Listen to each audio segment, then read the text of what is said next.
ඔබ දන්නවා මැදපිරිදික උණුසුම් කරමින් ඊශ්‍රායලය විසින් ඉරානයට දැවන්ත ප්‍රහාරයක් එල්ල කරන බව. මෙයට ප්‍රතිචාර වශයෙන් ඉරානයද මේ මොහොත වන විටත් දිකින් දිගටම මිසයිල් ප්‍රහාර ඊශ්‍රායලය වෙත එල්ල කරමින් පවතිනවා.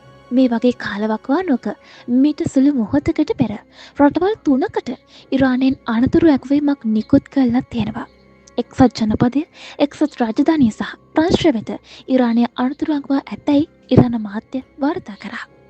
ඉරානය විසින් එල්ලකන ප්‍රහාර හමුවේ ඊශ්‍රායලය ආරක්ෂා කිරීමට එම රටවල් 3 කටයුතු කරන ලැබුවහොත් එම රටවල් 3ට අදාළ කලාපයේ පිහිටි නැව් සහ මුහුදු කඳවුරු ඉලක්ක කර ප්‍රහාර දියත් කිරීමට කටයුතු කරන බවට ඉරානය අනුතුරු අගවුවා. මේ අතර ඉරානයේ සෑම ස්ථානයකටම සහ සෑම ඉලක්කයකටම තම ප්‍රහාර එල්ල කරන බව ඊශ්‍රායල අග්‍රාමාත්‍ය බෙන්ජමින් නෙතන්යාහු පවසනවා. ඊශ්‍රායලය විසින් මේ දක්වා සිදු කරගෙන ඇති ප්‍රහාර හමුවේ ඉරාන හමුදාපතිවරුන් 20 දෙනෙකු ජීවිතක්ෂයට පත් ඇති බව ඊශ්‍රායල හමුදාව වාර්තා කරා.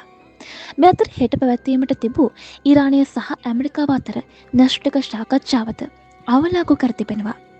මේ සාකච්ඡාවල මැදිහත්කාරයෙකු වන ඕමානයේ විදේශ අමාත්‍ය බදර් අල්බුසයිඩ් එක් සටහනක් තබමින් පවසා ඇත්තේ ඉරිදා මස්කට්හි පැවැත්වීමට නියමිතව ඉරාන එක්සත් ජනපද සාකච්ඡාව දැන් සිදුවෙන්නේ නැති බවයි.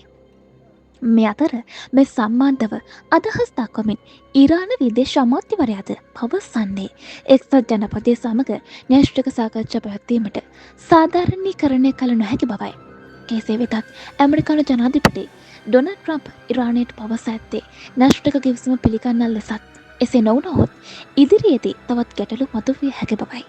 මේ දක්වා එක්සත් ජනපදය සහ ඉරානය පසුගිය අප්‍රේල් සහ මැයි මාසවලදී ඕමානයේ මැදිහත්වීමේ සාකච්ඡා වට 5ක්ද පවත්වා තිබෙනවා.